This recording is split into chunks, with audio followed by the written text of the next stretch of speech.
Ça vous est déjà arrivé de passer des heures à scroller sur Instagram pour trouver de l'inspiration en photo? Moi, oui.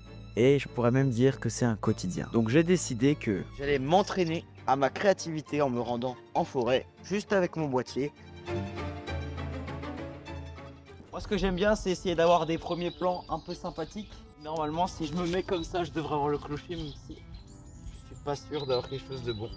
Ça prend du temps parfois de faire une belle photo, mais ouais, voilà, là je suis pas du tout dans un bon cadre. Donc il va falloir que je me déplace jusqu'à que j'ai le clocher ainsi que des feuilles. Je me suis exposé.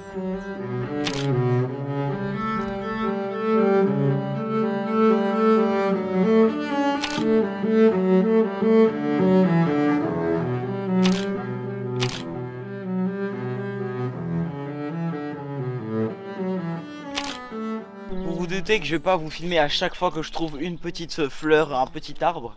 Mais en gros, l'objectif aujourd'hui, c'est vraiment de s'amuser à faire le maximum de photos. Et à la fin, on fera un petit débrief pour voir si y a des résultats sympas, s'il y a des fautes, s'il y a des choses bien ou pas.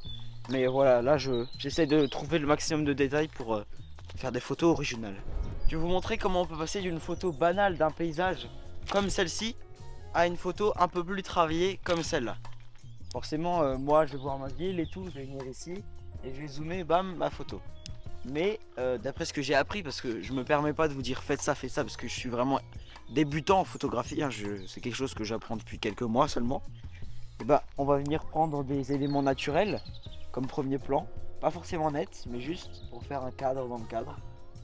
Mais voilà, ça permet de rendre un sujet plus intéressant, de diriger l'attention vers ce qu'on veut diriger, le sujet. Et en rajoutant une vignette, ça peut aussi accentuer cet aspect-là. Si je peux vous donner un conseil, c'est du coup de sortir, d'aller autour de chez vous quand vous ne trouvez pas d'inspiration, parce que ça aide. Et puis les jours où vous serez en tournage ou en shooting photo, vous saurez un peu comment faire des choses sympas, même avec pas grand-chose. J'ai peut-être un peu exagéré dans l'intro en disant que je passe des heures sur Instagram.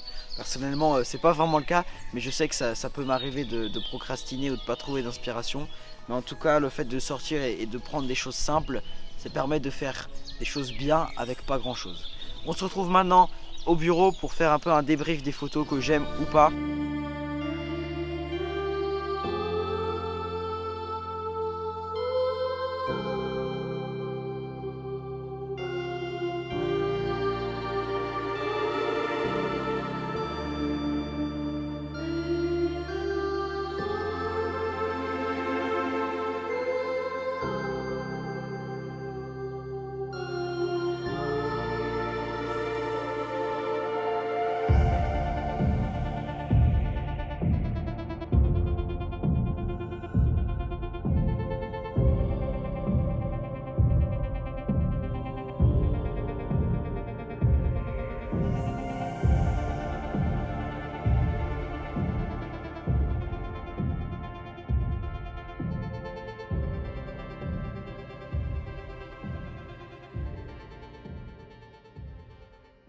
Pour résumer cette vidéo, quand vous ne trouvez pas d'inspiration, sortez, allez autour de chez vous, il y aura toujours quelque chose de sympa à photographier. Je pensais pas que j'arriverais à avoir des photos aussi bien que ça, je pensais que ce serait très banal. Au final, j'ai pu avoir des résultats plutôt créatifs, par exemple avec la mousse et tout, j'aime beaucoup, c'est un peu abstrait et du coup ça rend bien. Comme dit, ça vous entraînera pour vos vraies prestations ou même pour vos vrais jours où vous serez sur un vrai endroit bien stylé comme une montagne ou un vrai spot très travaillé. Au moins vous saurez comment vous y prendre même si c'est pas payé. Enfin, vous m'aurez compris. Le but, c'est de s'entraîner, mais aussi et surtout de retrouver un peu l'inspiration, de retrouver cette créativité qu'on perd un peu quand on pratique pas parce qu'on se dit qu'il n'y a rien à faire. Le but était un peu de faire une vidéo simple, mais aussi qui montrait qu'on pouvait faire des choses sympas avec rien en fait. Enfin, pas de choses très folles, parce qu'autour de chez moi c'est sympa, mais c'est sûr que c'est pas non plus les Alpes ou quoi que ce soit. Mais pourtant, on a un bon résultat. J'espère que cette vidéo vous a plu et on se retrouve bientôt pour une prochaine. Je ne tiens plus vraiment le rythme des une vidéo par semaine car maintenant il y a des nouvelles choses qui s'ajoutent. J'ai des vidéos projets et tout pour des gens, etc. Donc je peux plus forcément vous poster une vidéo par semaine, mais j'essaye de rester à peu près régulier. Donc ne vous étonnez pas si je poste plus de façon régulière. Et je continue d'être là et je prends toujours autant de plaisir à faire des vidéos, donc vous inquiétez pas. On reste actifs les gars. On se capte bientôt et c'était Adam Schmitt et moi je vous dis ciao.